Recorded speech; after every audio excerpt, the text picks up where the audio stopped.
A cave high up in the mountains that can only be visited on foot, and that is freezing no matter the season.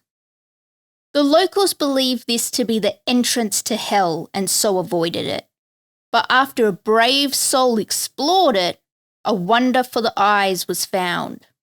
Join me as we take a look at today's destination, Eisriesenwelt.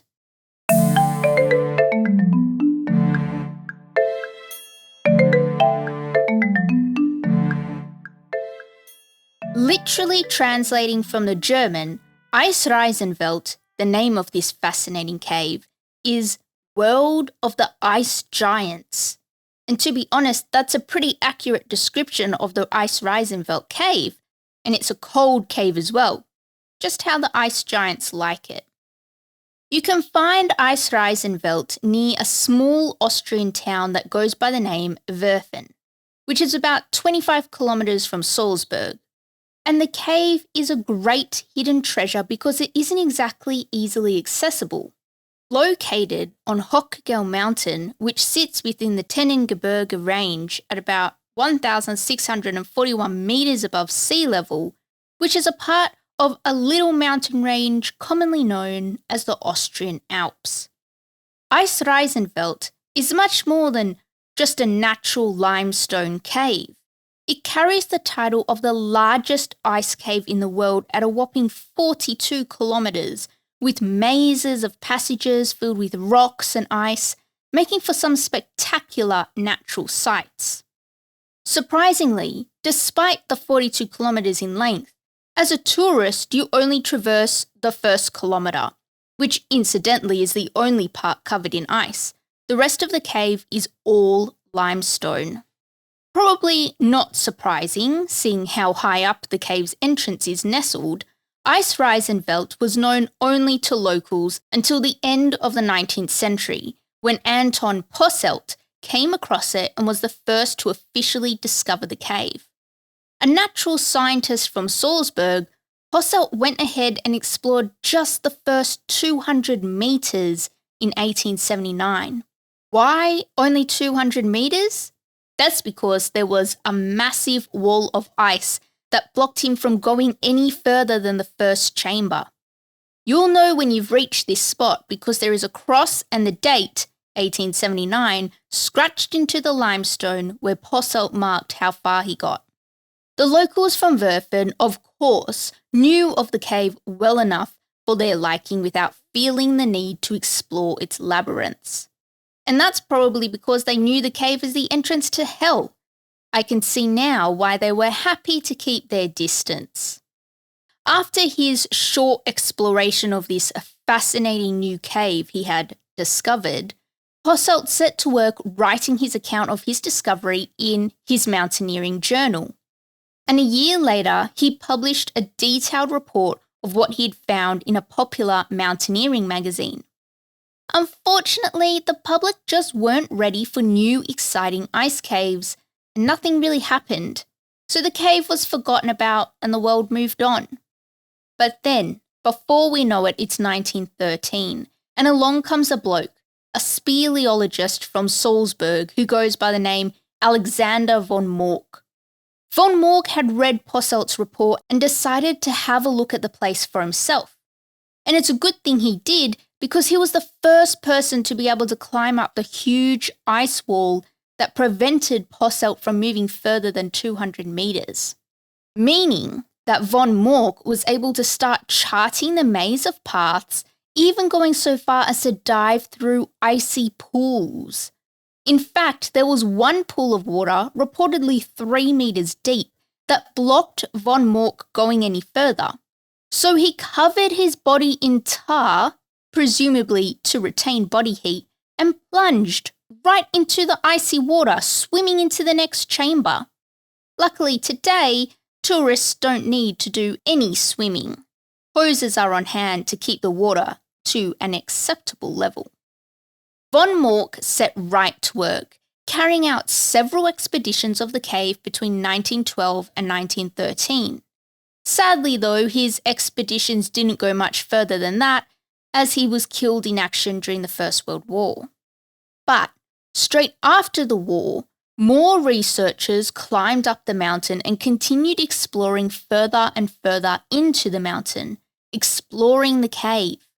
Amazingly, it took them 4 years of exploring the frozen ice Reisenfeld cave to fully map all the paths. Because the explorers were regular visitors of the cave, a cabin that went by Forschehütte was built for them in 1920.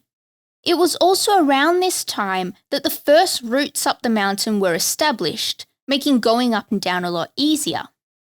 Next thing we know, tourists start to stop by to see what this ice cave is all about.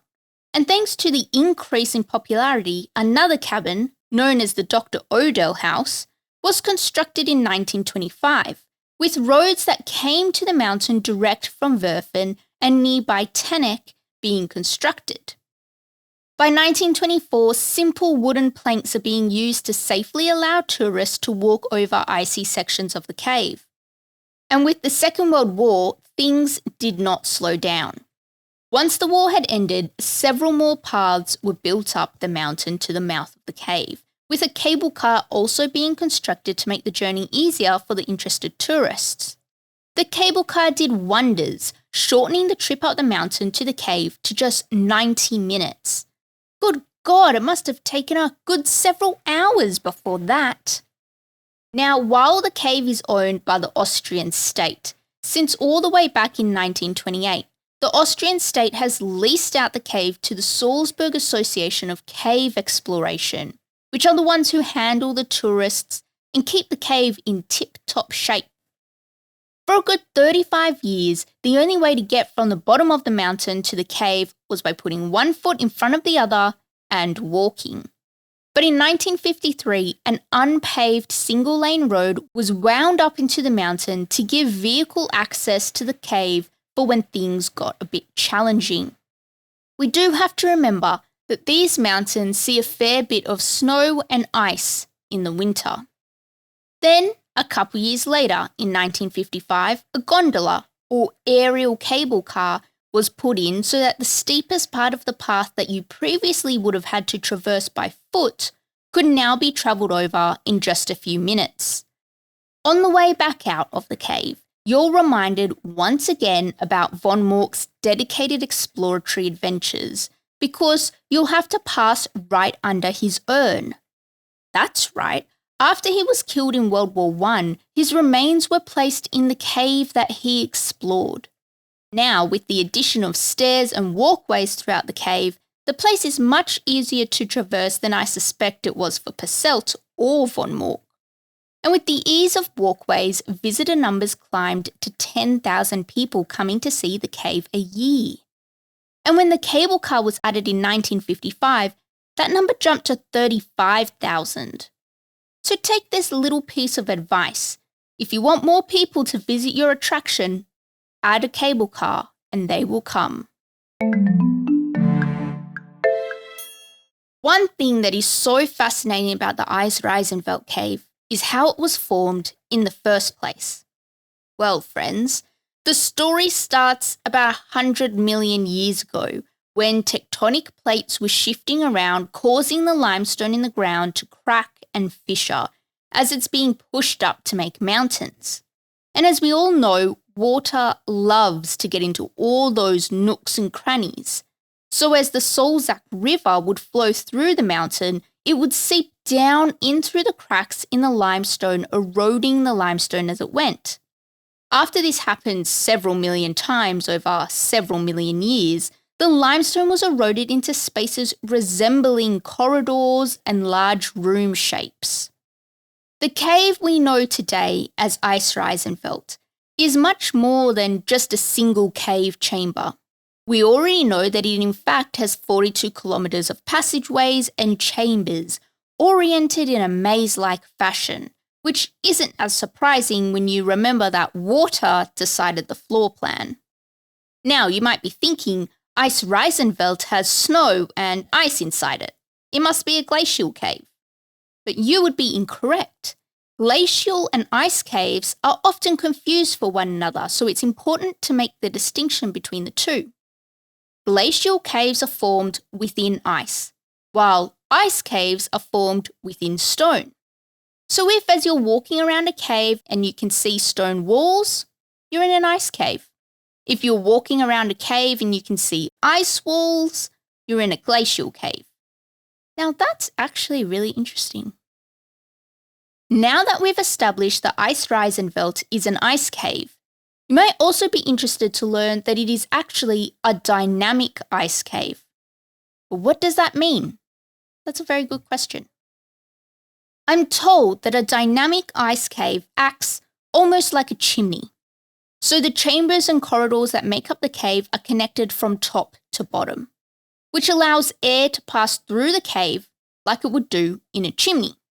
This dynamic air movement means an air current can form, which is named, quite unimaginatively if you ask me, the chimney effect. So basically, it depends on what the temperature is like outside the cave.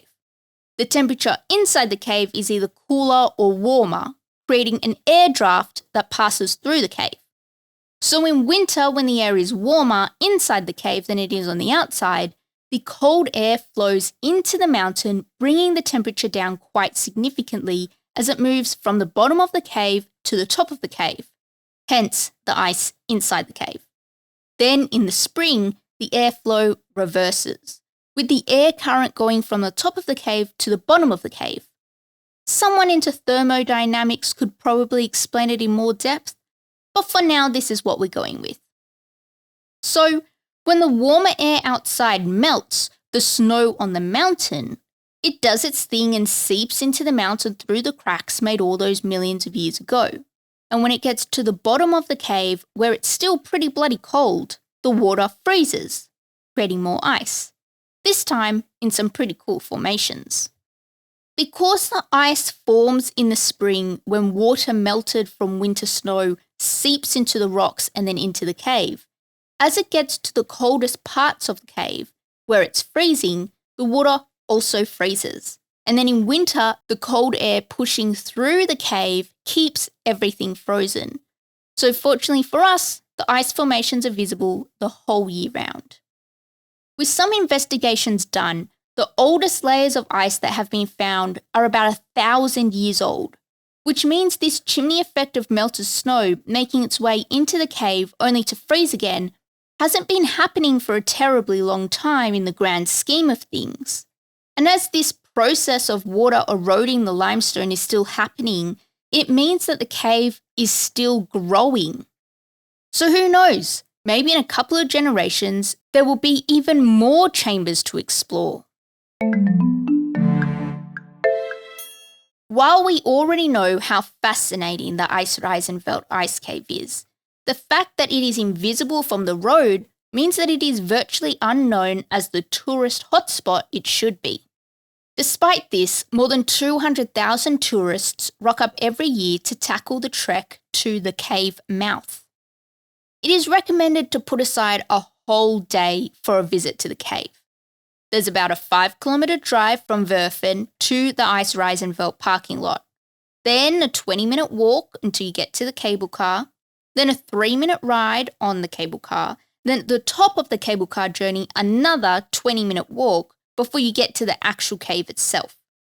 So while it doesn't take nearly as long as those first tourists had to endure, it is still quite a trek.